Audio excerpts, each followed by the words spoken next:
All right, today's to you, my grandchildren. Happy Thanksgiving. Today is November 27th, 2025, Thursday. And I know that this is Thanksgiving Day. Even though I'm not going to see my grandma or my mom or my dad or my kids or you, my grandchildren, I still do have special regard for Thanksgiving. And it's all good.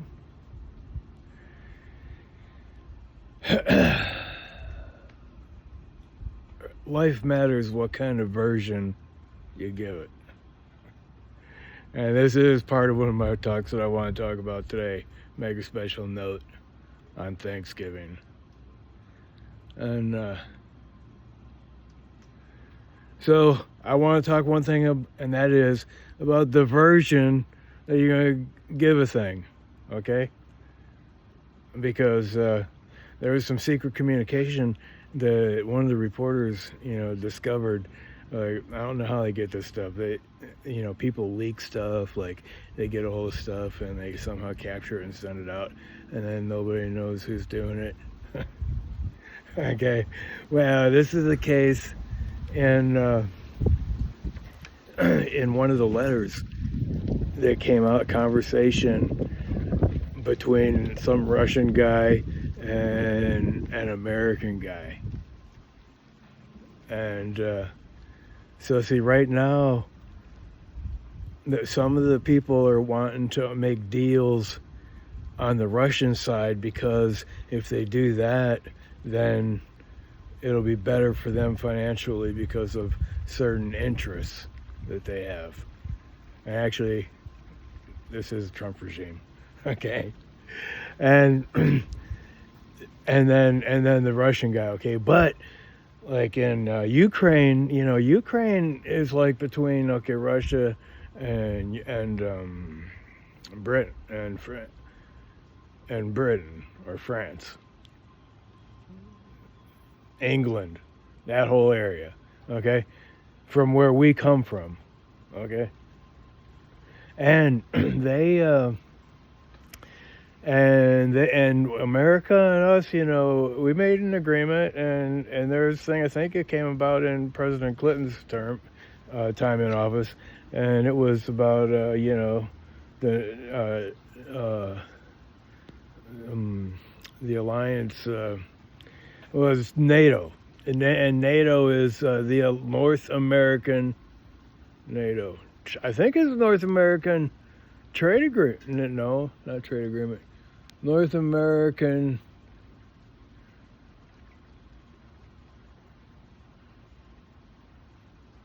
I don't know, if a trade organization or something. Anyway, but it's an alliance. It's a North American alliance. But the thing is that they actually have articles to join the club. Okay, and one of the articles is that if somebody else tries to hurt anybody in our group, then it's an attack on our whole group. Okay, so like that means that we're a united force, and it's an agreement between nations. Okay, so and Russia's not in NATO, and NATO is North American. Okay, but they never let in Ukraine, and the reason they let in Ukraine is because Trump don't want to let in Ukraine. He don't want to invite Ukraine into NATO. And see, Trump's got personal business that he wants to do with Russia. Anyway, so this thing was that okay, that's better. This thing was that it was a conversation between I don't know if it's some diplomat or something like that on the American side working for Trump, and but he's not really working for America. He's really working for Trump, and and this Russian guy, and they're talking about presenting a version of something, and but they don't know. But if they don't accept our version of something, then whatever after that. But anyway, it was just a covert operation that was revealed, and they're talking about versions, okay, versions, narratives, stuff like that, and then in conjunction with that, okay, what it is this is weapons of warfare, like straight out of Sun Tzu, okay. And these are weapons of warfare. And that's why on this Thanksgiving Day I have two requests, okay? I request that you read your Bible because your Bible will tell you, if there's a verse in the Bible that says, no weapon formed against me shall prosper. All right? And so what the Bible does, the Bible teaches people, us, about things that are not like chicken eggs or chicken fences or houses or buildings or anything like that, okay? What it will teach you, okay? Like all that stuff, all this stuff, look, I got my chickens over there. All that stuff,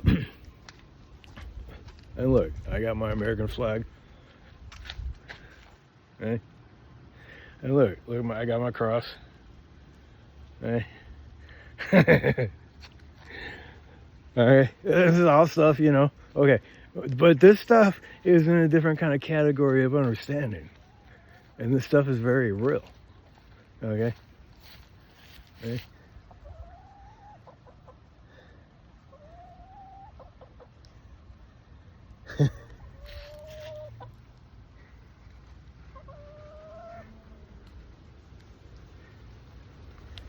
Okay. All very real stuff. Well, there's other things that you can't see that are also very real. And that is what the Bible teaches you about, like weapons. The Bible teaches you about weapons, all right? And these are weapons in the world, and they're spiritual. And so you have to look at things like that, and that's what the Bible teaches you about things that you can't see. Nevertheless, they're just as real as anything else. Okay? And these weapons, right? When one weapon is when a person puts a version of reality out there, and it's like creating reality for somebody else. And like the last talk I did about, I was talking my journal entry, and it was about like it's not all about you or me, it's not all about us. Okay, but then and when you start thinking things are all about us or me or you, that's when people go crazy. Okay, and it can help you. It can really help you not to go crazy if you can strike up a feeling and a persuasion that it is not all about you, because it never was about you. And take a look at the bigger picture, It's about the bigger picture. And, okay, and I kind of thought is, these are the aspirations and the desires and stuff that really matter and produce feelings, okay? Well, I had two things. So, read the Bible, okay, number one. Because the Bible will teach you about like things that the things that are harder to see. Like they're harder to see than like a chicken coop or my sign or a house. Okay, it's harder to see than that.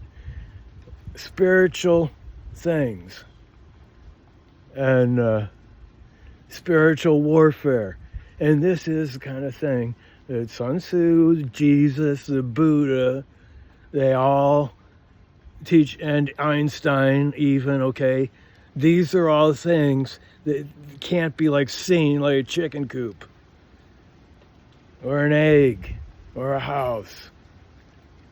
But nevertheless, they are just as real. And so, Read the Bible, because the Bible will teach you about those kind of realities, all right? And number 2 is, on this happy Thanksgiving Day, number 2 is that don't get married until you're 30. Okay? Because what I'm thinking is that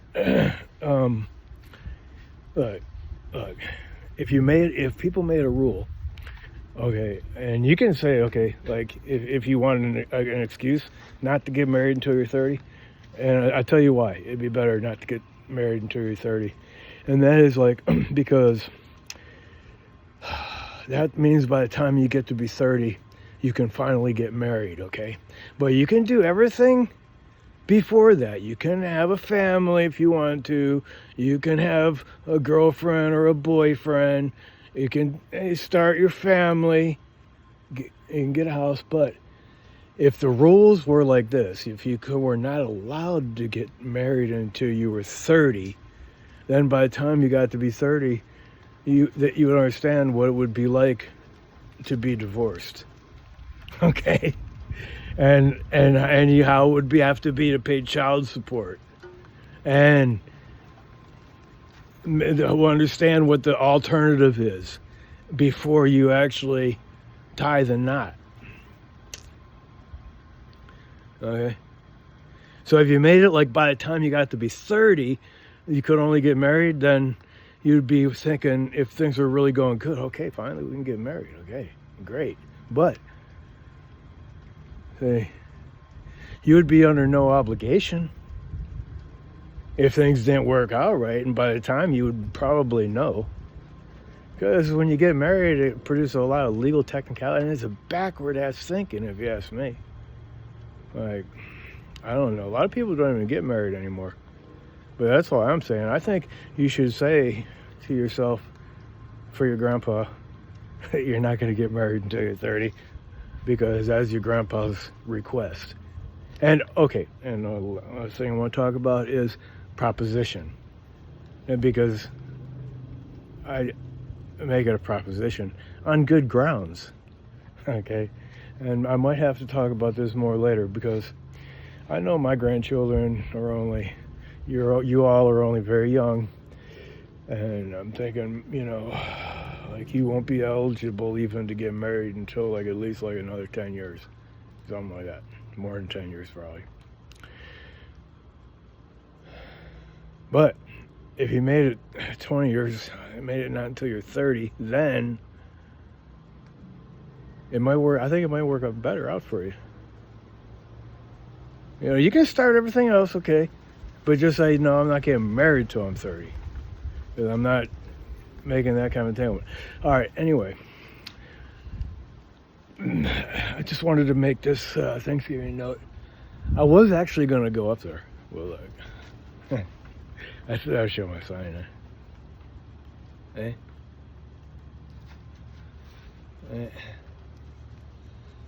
All right.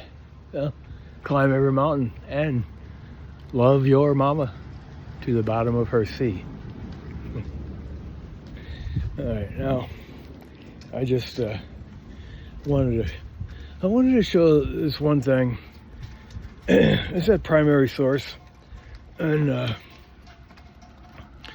I'm gonna just this guy I don't know who he is, but and I'm not on, like, I don't know, X and stuff like that. But look, I'm gonna just play this guy real quick.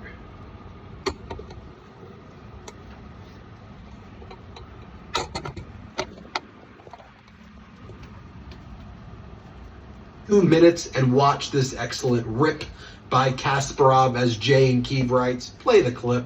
Getting desperate. This is the best show Putin can hope for.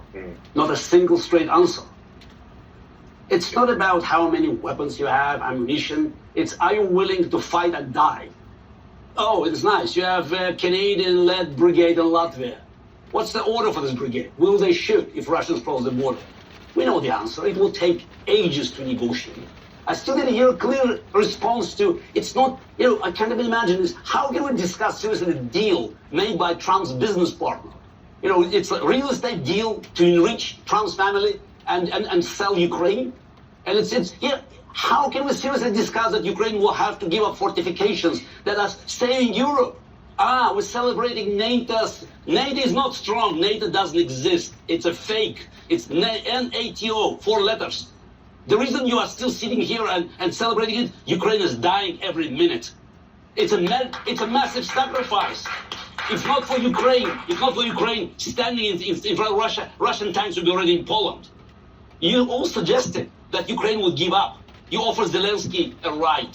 And he said, I don't need red ammunition. 4 years Ukraine is fighting for the whole Europe. NATO was built to fight only one war, not to go to Afghanistan, not to go to Syria, one war, to save free Europe from Russian aggression. Ukraine is the only country that is fighting this war, and we're still discussing, should we include them or not?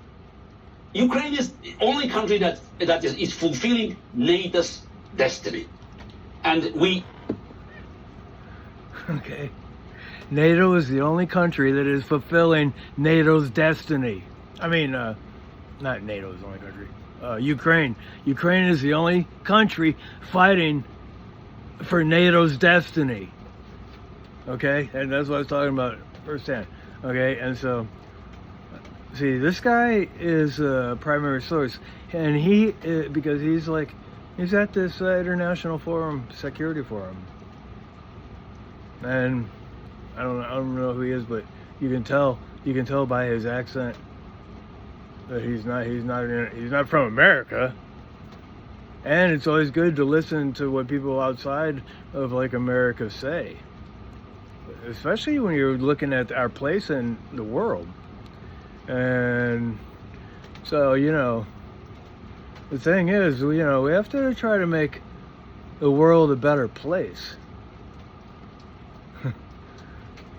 And like what I said before, what I learned from Donald Trump is that humanity cannot be trusted. Because see, one person gets greedy, and then they don't do things for the whole community, and they're self-interest, and they think it's all about them, in their minds, because they're sick. But they're part of the human race. I mean, the human species. And they pop up and people follow them.